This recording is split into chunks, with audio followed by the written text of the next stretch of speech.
იუსტიციის სახლმა ოფიციალური დოკუმენტი უკვე გაუგზავნა ლაშა გაბიტაშვილს და როგორც თავად ამბობს ამ ოფიციალურ დოკუმენტში ერთ-ერთ მუხლად ჩაწერილი არის საფრთხე და საშიშროება უცხო ქვეყნის მოქალაქის მხრიდან საზოგადოების და სახელმწიფოს მიმართ და როგორც ლაშა გაბიტაშვილი ამბობს სწორედ ამ მუხლზე დაყრდნობით აღარ მისცეს მას საქართველოს მოქალაქეობა და ჩამოართვეს თუმცა ის დარწმუნებულია რომ ეს არის შურისძიება ქართული ოცნების მხრიდან, რადგან ჩვენ გვახსოვს აბუდაბის სკანდალი, როგორ გაუწორდნენ მას ფიზიკურად ქართული ოცნების დეპუტატები, ლაშა აქტიურად გამოდის ქუჩაში, საპროტესტო აქციებზე და აკრიტიკებს ქართულ ოცნებას. ჩვენ ასევე გვახსოვს აბუდაბის სკანდალის შემდეგ ლაშა გაბიტაშვილს საკუთარ საცხოვრებელ სახლთან როგორ დაესხნენ და ფიზიკურად გაუწორდნენ, თუმცა ეს საქმე ამ დრომდე გამოუძიებელია და ლაშა გაბიტაშვილი ფიქრობს, რომ სწორედ ამას უკავშირდება იუსტიციის სახლის მიერ მიღებული გადაწყვეტილება.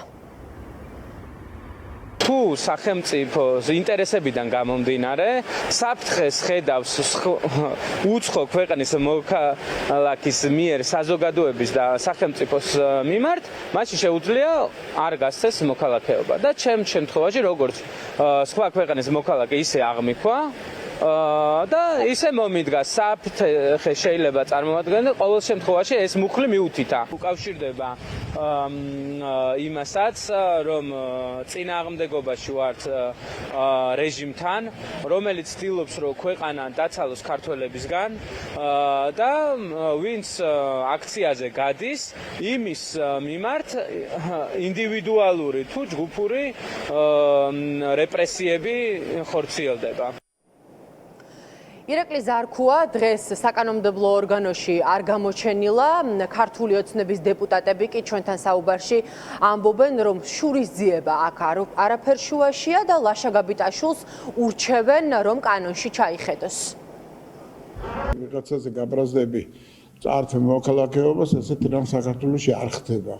საქართველოში არ ხდება, ეს ხდებოდა რა ჯანმრთელობასაც სარწმუნოებენ, სიცოცხლეს ართმევდნენ ადამიანს პოლიტიკური მოსაზრებებისათვის. მოქალაქეობის ჩამორთმევის თუ მინიჭების წესი განსაზღვრულია კანონმდებლობით და თუ კანონმდებლობასთან გამომდინარე მას რაიმე პრობლემა ქონდა ჩამორთმევა, მოქალაქეობა ისე როგორც უამრავი ადამიანი კარგავს მოქალაქეობას და იღებს. სulis რომ შურისძიების შედეგია ფიზიკური ანგარიშსწორების და შურისძიება. კანონი წაიკითხეს და ლაშა გაბიტაშვილს საქართველოს მოქალაქეობა ჩამოართვეს დაახლოებით 1 წლის ვადის გასვლის შემდეგ კი ქართულ ოცნებას უკვე უფლება ექნება რომ ლაშა გაბიტაშვილს საკუთარი ქვეყანა დაატოვებინოს და ქვეყნიდან გააძევოს.